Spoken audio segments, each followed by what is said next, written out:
यहाँ शहीदों को सलाम करने के लिए आए हैं, जो 20 जवान हमारे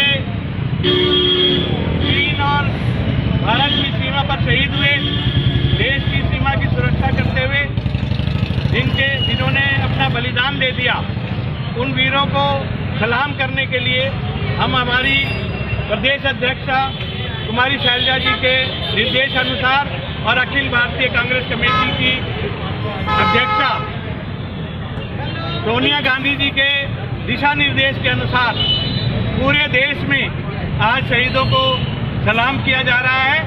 और ये वीर जवान हैं जिनके कारण हम सुरक्षित हैं। कांग्रेस हमेशा सेना के साथ रही है, फौज के साथ रही है और कांग्रेस ने इस देश को मजबूत करने के लिए जल, थल और नभ सेना का निर्माण किया था। आज हम सभी उन शहीदों को सलाम देंगे। और एक दुख की बात यह है कि आज ही हमारे हरियाणा के हैंड कांस्टेबल ओम प्रकाश जी जो BSF में थे, वो आज जम्मू कश्मीर में शहीद हो गए। हम उनको भी नमन करते हैं, उन्हें भी सलामी देते हैं। और आज हम सभी हमारे जिला अध्यक्ष, पूर्व जिला अध्यक्ष श्री अशोक जैन के नेतृत्व में यहाँ सभी सुधीर जायसवाल जी, वेणु जी जो हमारी प्रत्याशी रही हैं कांग्रेस की, अर्जुन विमान जी, सेवा दल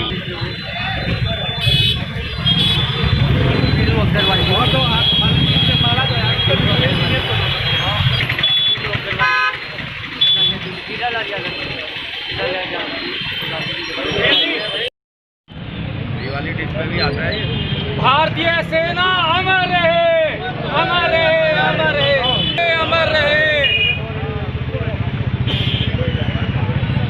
वीर शहीद अमर रहे, अमर रहे, अमर रहे।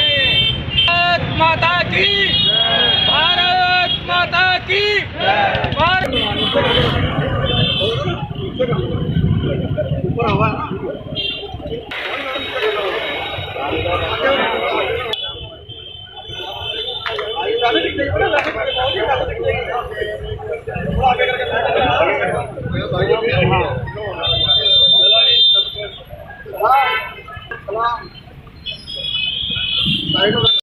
श्रद्धांजलि दी जा रही है, क्या मकसद है इसका और क्या कुछ किया जा रहा है? देखिए, हमारे देश के वीर जवान 20 जवान चाइना ने उनकी हत्या कर दी, क्योंकि वो निहत्थे उतार दिए गए थे चाइना से लड़ने के लिए। हमारी सरकार की कमजोरी। सबसे पहले तो हम ये प्रश्न पूछते हैं कि चाइना को हमारे देश की, हमारी सीमा में घुसने क्यों दिया गया? अगर वो घुस गए तो हमारी जो शहीद हुए हैं जवान, उन जवानों को निहत्था क्यों उतारा गया? इतनी लापरवाही सरकार की भारी पड़ी है हमारे देश के ऊपर।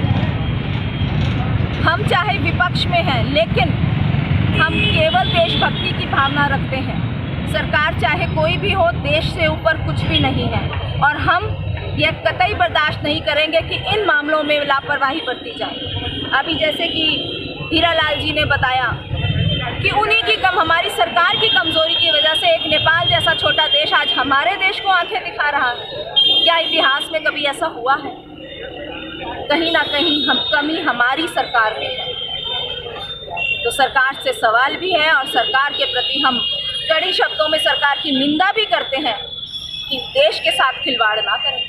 यह केवल खोखली बातें, मैं देश झुकने नहीं दूंगा, मैं देश बिकने नहीं दूंगा, केवल खोखली बातों से काम नहीं चलेगा।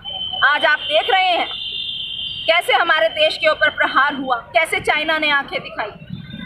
आप शी जिनपिंग को अपने देश में लाए, उनकी आवभगत की, उनके साथ झूला झूला। क्या यह कीमत चुकाई है आपने इन सब कामों की? क्या करता है तो हम उसके ऊपर थोड़ी ना दोषारोपण करेंगे। दोषारोपण तो हम अपनी सरकार में देखेंगे। हमारा देश उसको उस हमले को कितनी ताकत से संभालता है, ये तो हमारे ऊपर है। सारे प्रकरण में सबसे महत्वपूर्ण बात ये है कि जो चीन की फौज है वो केवल एक दिन में भारत की सीमा में नहीं आई, वो निरंतर 2-3 महीने में उनकी कार्रवाई भारत की सीमाओं में चलती रही। और बड़े दुख का विषय है सबसे संजीदा मामले में भी, जो कि दो देश की सुरक्षा की बात है, सीमाओं की रक्षा की बात है, उसमें भारी चूक हुई है। जैसा अभी सैटेलाइट के माध्यम से जो समाचार पत्रों में, चैनल्स में ये बार बार दिखाया जा रहा है कि वो लगभग 2-3 महीने पहले ही केवल मात्र वहाँ पर जो गलवान घाटी है और भारत की तरफ है, केवल मात्र एक टेंट वहाँ पर था और 20-25 दिन के अंदर ही वहाँ पर 200 से अधिक टेंट लग गए, बुलडोज़र आ गए। तो ये एक भारी चूक है और कांग्रेस पार्टी पूरी देश की सेनाओं के साथ है, देश की जनता के साथ है।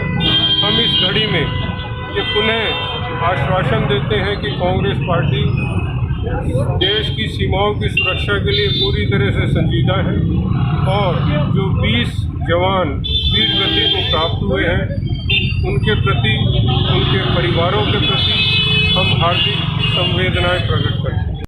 नाम था अपना और क्या करा गया? आज जिला कांग्रेस कमेटी शहरी अम्बाला छावनी की ओर से यहाँ शहीदों को सलाम करने के लिए हम आए हैं। विजय रतन चौक पर हमारे पूर्व जिला अध्यक्ष श्री अशोक जैन जी की अध्यक्षता में ये कार्यक्रम हो रहा है। हमारी प्रदेश अध्यक्ष बहन कुमारी शैलजा जी ने इस बारे में आदेश दिया था कि पूरे हरियाणा में और पूरे देश में ही सोनिया जी के निर्देश अनुसार पूरे देश में आज हम शहीदों को सलामी दे रहे हैं। जो 20 वीर जवान हमारे शहीद हुए चीन और भारत की सीमा पर हमारी सरहदों की रक्षा करते हुए, वो वीर जवान शहीद हो गए। और इसमें सरकार ऐसे हालात में भी देश को सच्चाई नहीं बता रही है कि 1 इंच भूमि पर भी कब्जा नहीं हुआ चाइना का। अगर चाइना का कब्जा नहीं था तो हमारे जवान कैसे शहीद हो गए? वो हमारी सीमा में घुसे थे, तभी हमारे फौजियों ने उनका विरोध किया। और आज भी सैटेलाइट के जरिए जो चित्र सामने आ रहे हैं, उन चित्रों में स्पष्ट दिख रहा है कि उसी जगह पर हमारी सीमा के अंदर चीन ने अपने टेंट गाड़ दिए हैं दोबारा। ये बहुत ही गलत बात है। देश के कांग्रेस पार्टी ने हमेशा फौज का सम्मान किया, फौज का साथ दिया। हम देश के साथ हैं। सरकार से कोई सवाल पूछा जाता है कि आपकी नीति क्या है, तो ये कह देते हैं तुम तो देशद्रोही हो, तुम तो फौज के विरोधी हो। तो ये ऐसी बातें जो हैं वो गलत हैं, वो बंद की जाएं। देश सबसे बड़ा है। देश रहेंगे तो पार्टियां भी रहेंगी, नेता भी रहेंगे। अगर देश नहीं रहेगा, देश का खतरे में होगा, तो कौन रक्षा करेगा? कहाँ के आप प्रधानमंत्री बनेंगे? और ये हमारे कांग्रेस पार्टी की देन है कि इस देश में हर एक आदमी, जो भी वोटर है, वो चुनाव लड़के किसी भी पद पर जा सकता है।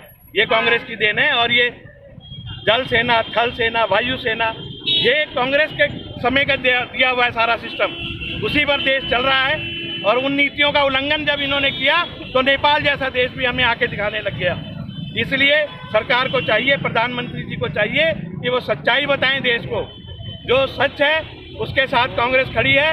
अगर राष्ट्रहित में कोई भी कदम प्रधानमंत्री जी उठाते हैं, मोदी जी उठाते हैं, तो कांग्रेस पार्टी का हर एक कार्यकर्ता उनके साथ देगा। उन संकट की घड़ी में, हर जो भी विपदा की घड़ी देश पे आती है, कांग्रेस पार्टी हमेशा उस समय में लोगों के साथ खड़ी होती है, सरकार के साथ खड़ी होगी। आज विपक्ष में होते हुए भी हम अपनी सकारात्मक भूमिका अदा करेंगे।